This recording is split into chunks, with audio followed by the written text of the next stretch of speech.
Good morning student. आज हम लोग कक्षा नवम के काव्य खंड के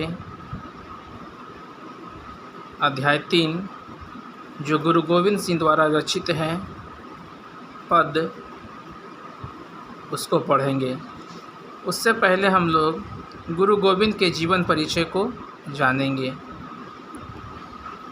सिखों के 10वें गुरु गोविंद सिंह का जन्म सन 1666 ईस्वी में बिहार की राजधानी पटना में हुआ था। इनका मूल नाम गोविंद राय था। इनकी माता का नाम गुजरी देवी था। माता ने इन्हें ही गुरुमुखी सिखाई थी। इन्होंने सन 1699 में आनंदपुर के केशवगढ़ नामक स्थान पर 5 सिखों दयाराम, धर्मदास, मुहम्मचंद, साहबचंद एवं हिम्मत को मृत्युंजयी बनाकर सिंह बनाया और स्वयं भी गोविंद सिंह बने। बचपन से ही अनेक शस्त्रों को चलाने का शौक़ था और इनके अंदर प्रतिभा भी थी। ये गुरु तेज बहादुर के शिष्य थे तथा औरंगजेब के समकालीन यानी नज़दीकी थे। इन्होंने औरंगजेब की कट्टरता के विरोध करने के लिए खालसा पंथ की स्थापना की। इन्होंने शक्ति संगठन के लिए हिमालय की पहाड़ियों को अपना निवास स्थान बनाया और 20 वर्षों तक एकांत में साधना की। इसी एकांतिक साधना की अवधि में इन्होंने घुड़सवारी, तीरंदाजी यानी तीर चलाना तथा आखेट विद्या में निपुणता हासिल की। इस महान विभूति का निधन सन 1708 ईस्वी में हुआ। इनके द्वारा प्रमुख निम्नलिखित रचनाएं हैं: जापू साहिब, अकाल उस्तति, विचित्र नाटक, चंडी चरित्र, ज्ञान प्रबोध, चौपाई तथा जफरनामा। सन 1706 में औरंगजेब को लिखा गया पत्र जफरनामा काफ़ी प्रसिद्ध हुआ।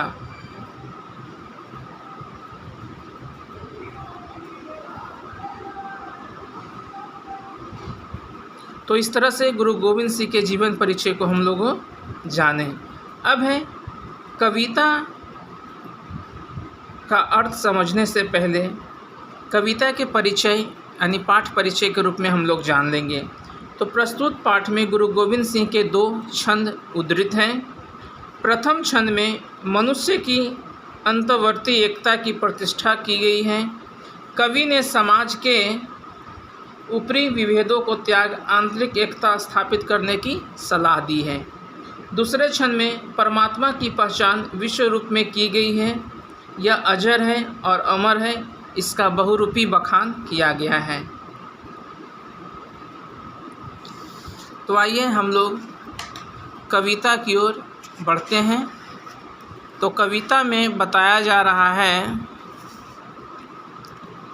कोई भयो मुंडिया सन्यासी, कोई जोगी भयो, कोई ब्रह्मचारी, कोई जित्यन मानबो, हिंदू तुर्क, कोई रामजी इमाम साफ़ी, मानस की जात सबे एके पहचानबो। करता करीम सोई, राजक रहीम ओई, दूसरों न भेद कोई भूल भरम मानबो। एक ही सेव सभी को गुरुदेव एक ही स्वरूप सबे एके ज्योत जानबो।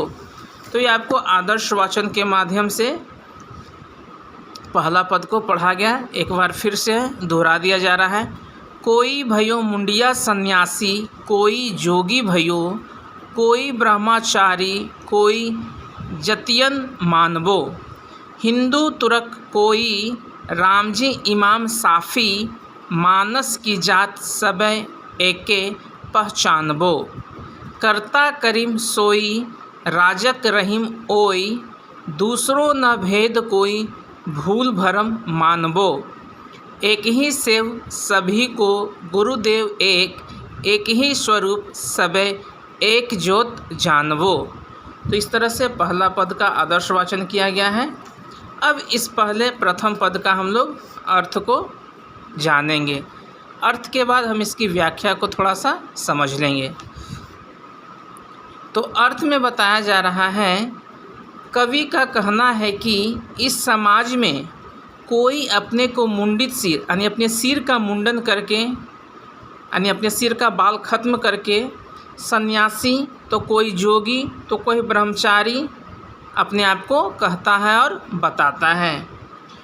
कोई हिंदू धर्म, कोई तुर्की, कोई अपने स्वामी को पीड़ित देखकर भागने वाला कोई अपने को धर्म गुरु कहता है। लेकिन इन सारे भेदों के बावजूद वह मूल रूप से क्या है, तो वह एक मनुष्य है।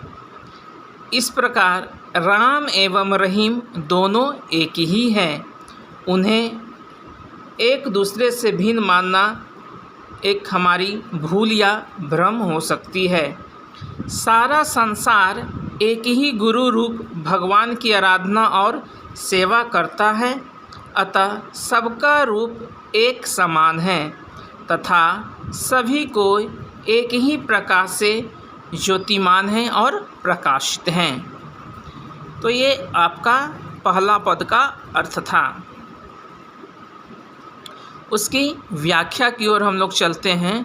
तो व्याख्या में हम लोग कवि बताते हैं कि यह छंद सिखों के 10वें गुरु अर्थात अंतिम गुरु गुरु गोविंद सिंह के द्वारा रचित है।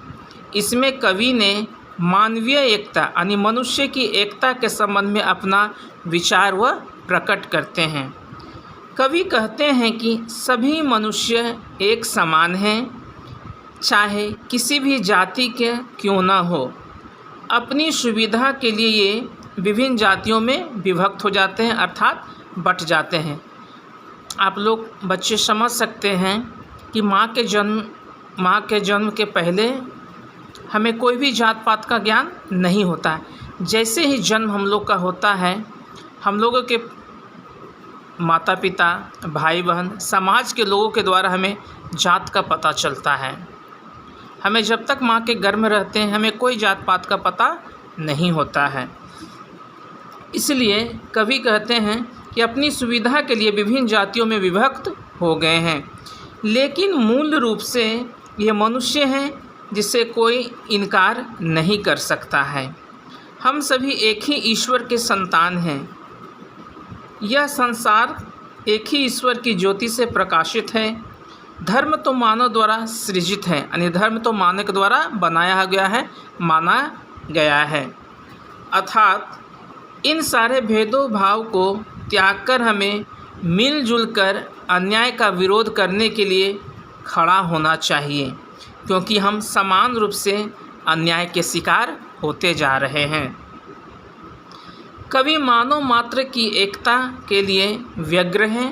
वह एकत्वपूर्ण आत्मबोध के लिए ईश्वर की एकता, गुरु स्वरूप तथा ज्योति की एकता की प्रतिष्ठा करना चाहता है।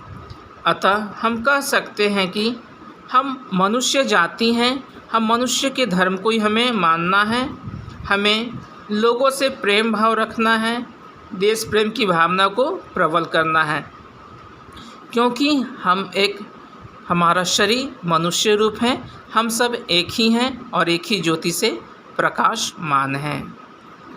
तो हम लोगों ने इस वीडियो के माध्यम से गुरु गोविंद सिंह के जीवन परिचय को जाना, प्रथम पद के अर्थ और व्याख्या को जाना।